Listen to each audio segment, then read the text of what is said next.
Breaking news హిడ్మాది బోటకపు encounter అని Dandakaranya special zone committee ప్రతినిధి వికల్ పేరుతో విడుదలైన చేసిన లేఖపై విజయవాడలో టెన్షన్ వాతావరణం నెలకొంది. విజయవాడకు చెందిన ఒక కలపై వాపర్ని నమ్మిన హిడ్మా చికిత్స కోసం అక్కడకు అక్టోబర్ 27న వెళ్లాడు. ఆ తర్వాత మరికొందరు మావోయిస్టులు కూడా విజయవాడకు చేరారు. నిరాయుధులైన హిడ్మా సహా 6గురిని పోలీసులు పట్టుకుని హత్య చేశారు. ఆ తర్వాత ఏపీలోని అల్లూరి సీతారామరాజు జిల్లా మారేడుమిల్లి అడవుల్లో జరిగిన ఎన్కౌంటర్లో చనిపోయినట్టు తప్పుడు కథన్నారు. నవంబర్ 19న అదే జిల్లాలోని రంపచోడవరం మండలంలో 7గురు మావోయిస్టులు ఎన్కౌంటర్లో చనిపోయినట్టు పోలీసులు ప్రకటించారు. ఈ ఘటనలోనూ నిరాయుధులైన ఏఓబీ సభ్యుడు శంకర్ మరో 6గురిని పట్టుకుని బోటకపు ఎన్కౌంటర్లో హత్య చేశారు.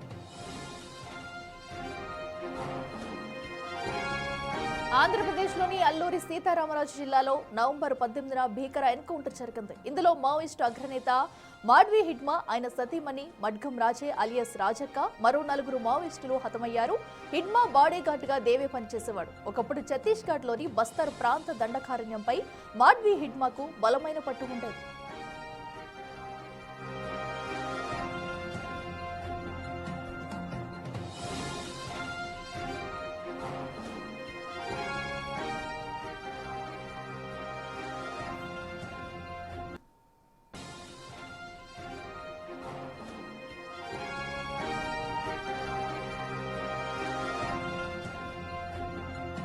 మరింత సమాచారం మా ప్రతినిధి శివ లైవ్ లో అందిస్తారు. శివ, చెప్పండి, ఏదైతే హిడ్మాది ఎన్కౌంటర్ కాదు, కావాలని పగడ్బందీగా పట్టుకుని మరీ హత్య చేసి చంపేశారంటూ కూడా మావోయిస్టు విడుదల చేసిన లేఖలో క్లియర్ కట్ గా ప్రతిదాన్ని కూడా ఆ లేఖలో అయితే పేర్కొన్నారు. సో దీనిపై కీలక దర్యాప్తు చేయాలి, ముమ్మర దర్యాప్తు చేసి కూడా అసలు నిజానిజాలు బయట పెట్టాలంటూ కూడా మావోయిస్టు పార్టీ అయితే ఇప్పుడు డిమాండ్ చేస్తుంది. సో దీనిపై ఎవరైనా స్పందించారా? తదుపరి ఎలాంటి ఏం జరిగే అవకాశం ఉందనుకోవచ్చు?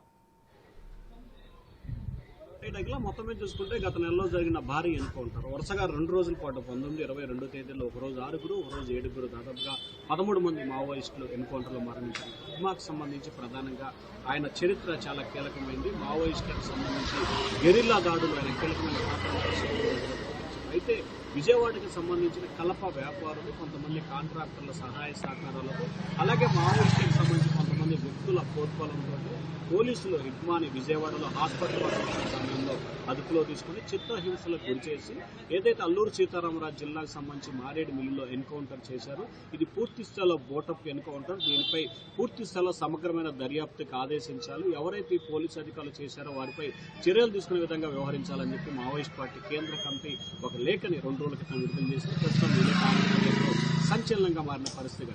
మరొక వైపు విజయవాడ పరిసర ప్రాంతంలో ఎవరా కలప వ్యాపారులు, ఎవరా కాంట్రాక్టులు అనే అంశానికి సంబంధించి పోలీసులు సమగ్రంగా విచారణ చేపడుతున్నారు. ఎవరు ఏమిటనేది దాదాపుగా 20 రోజులు గడుస్తున్నా కానీ ఇంకా వారికి సంబంధించిన ఆచూకీ మాత్రం లభించలేదు. బిల్డింగ్ ఓనర్కి సంబంధించి ఎవరున్నారు, బిల్డింగ్ ఓనర్తో మాట్లాడిన కాంట్రాక్టర్ ఎవరు, రోడ్డు వర్క్ సంబంధించి తీసుకొచ్చానని చెప్పి అప్పట్లో విచారణ వెలుగులోకి వచ్చిన పరిస్థితి కనిపించింది. ఎవరు ఆ కాంట్రాక్టర్, ఎవరు ఈ కలప వ్యాపారులు అనే దానికి సంబంధించి పోలీసులు, ఇంటెలిజెన్స్ వారు, కౌంటర్ ఇంటెలిజెన్స్ విచారణ జరుపుతున్నారు.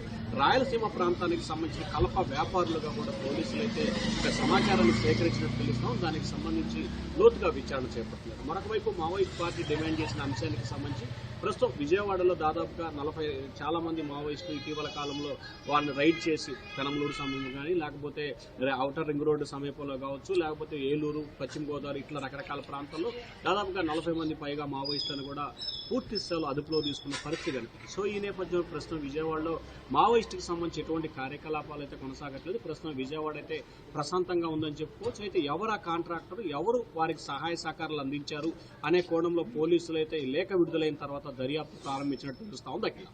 Right Shiva, thank you. So ఏదైతే అటు హిడ్మా ఎన్కౌంటర్, బోటకపు ఎన్కౌంటర్ అంటూ కూడా మావోయిస్టు పార్టీ లేఖ విడుదల చేసిన తర్వాత అటు విజయవాడ వ్యాప్తంగా కూడా గందరగోళ పరిస్థితులు నెలకొన్నాయని చెప్పాలి.